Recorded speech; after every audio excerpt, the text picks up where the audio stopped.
করার পরেও যারা আওয়ামী লীগের পক্ষে অবস্থান নেবে তাদের সাথে বাংলাদেশের মানুষের কোনো সম্পর্ক নেই, থাকতে পারে না।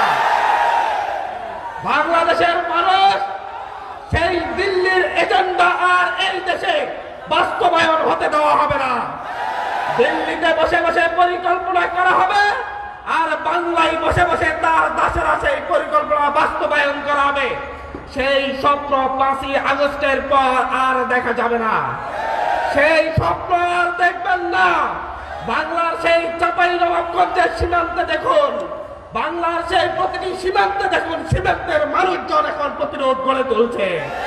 সুতরাং দিল্লির পক্ষে এই দেশে অবস্থান করবেন, এই দেশে রাজনীতি করবেন, সেটা এদেশের মানুষ আর মেনে নিবে না, নিবে না, নিবে না। আজকে অভ্যুত্থানের 5 মাস পরে যখন দিল্লির পররাষ্ট্র সচিব বলছে যে আগামী বাংলাদেশের নির্বাচিত সরকারের সাথে সরকার আসলে আমরা সম্পর্ক স্বাভাবিক করব, তার 2 দিন পরেই দেখা যাচ্ছে একটি রাজনৈতিক দলের শীর্ষ নেতা বলছে অতি দ্রুত নির্বাচন দেন, নির্বাচিত সরকারই এই দেশের ভবিষ্যৎ নির্ধারণ করবে। আমরা দেখছি হঠাৎ করে এসে বলা হচ্ছে ডক্টর মোহাম্মদ ইউনূসের সরকারকে তাদের কাছে নিরপেক্ষ সরকার মনে হচ্ছে না।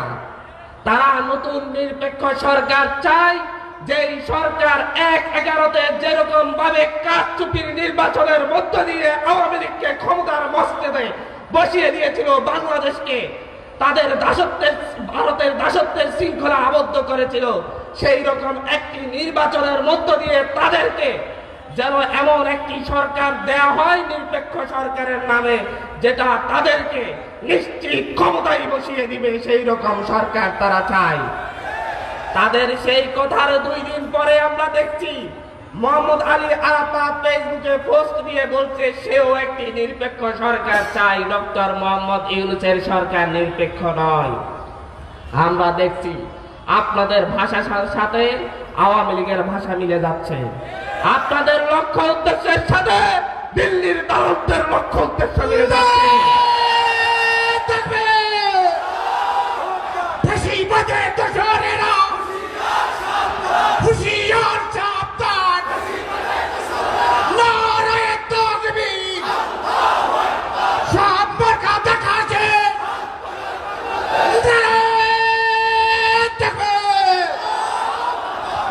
ফ্যাসিবাদের বিরুদ্ধে বাংলাদেশের মানুষ, বাংলাদেশের সকল রাজনৈতিক দল ফ্যাসিস্টের বিরুদ্ধে নাহিদ ইসলামের নেতৃত্ব মেনে নিয়ে রাজপথে নেমে এসেছিল। আপনাদের নেতৃত্ব যদি এদেশের মানুষ আপনাদের নেতৃত্বের উপর যদি ভরসা রাখতো, তাহলে সেই 28 অক্টোবর শেখ হাসিনা দেশ থেকে পালাতো। আপনারা সেদিন পল্টন ময়দানের সেই লক্ষ লক্ষ মানুষদেরকে টিয়ার গ্যাসের সামনে পেলে মঞ্চ থেকে পালিয়েছেন, এই দেশের মানুষ বলে যায়নি। কিন্তু নাহিদ ইসলামেরা, আসিফ মাহমুদরা এই দেশ থেকে পালায় নাই। তারা 3রা আগস্ট, 4টা আগস্ট, 5ই আগস্ট প্রতিটি দিন রাজপথে ছিল। তারা ডিবির অফিস থেকে এসে 1 ঘন্টার জন্য রেস্ট নেয় নাই, তারা তারপর দিন থেকে রাজপথে নেমেছিল। আজকে আপনারা নাহিদ ইসলাম, আসিফ মাহমুদের চাইতে নিজেদেরকে দেশপ্রেমিক মনে করছেন। 5ই আগস্টের পরে আপনাদের নেতাকর্মীরা পথে ঘাটে যেই লেভেলের চাঁদাবাজি শুরু করেছে, দখল দায়িত্ব শুরু করেছে। এই কারওয়ান বাজারের প্রতিটি সবজি দোকান থেকে তারা চাঁদাবাজি করছে, এখানকার প্রতিটি রিক্সাওয়ালার থেকে তারা চাঁদাবাজি করছে। যেই চাঁদাবাজি আওয়ামী লীগ করত, যেই চাঁদাবাজি ছাত্রলীগ করত, যেই চাঁদাবাজি যুবলীগ করত, এখন আপনারা সেই চাঁদাবাজির হাত হস্তান্তর করে নিজেদের হাতে নিয়েছেন। কিন্তু মনে রাখবেন, শুধুমাত্র নির্বাচনের জন্য, ভোটের জন্য এদেশের মানুষ, এদেশের 2000 ছাত্র জনতা জীবন দেয় নাই। এদেশের সকল রাজনৈতিক দলের নেতাকর্মী শুধুমাত্র নির্বাচনের জন্য জীবন দেয় নাই, শেখ হাসিনার বিরুদ্ধে প্রতিরোধ গড়ে তোলে নাই। তারা প্রতিটি চাঁদাবাজের বিরুদ্ধে জীবন দিয়েছে, তারা প্রতিটি দখলদারদের বিরুদ্ধে প্রতিরোধ গড়ে তুলেছে। সুতরাং আজকে এই চাঁদাবাজি দখলদারিত্ব বন্ধ না করলে আপনারা অপেক্ষা করুন। মনে করবেন না 5ই আগস্টের যে কোটি জনতা এই দেশের রাজপথে রাস্তায় নেমে এসেছিল, তারা ঘরে ফিরে গিয়েছে।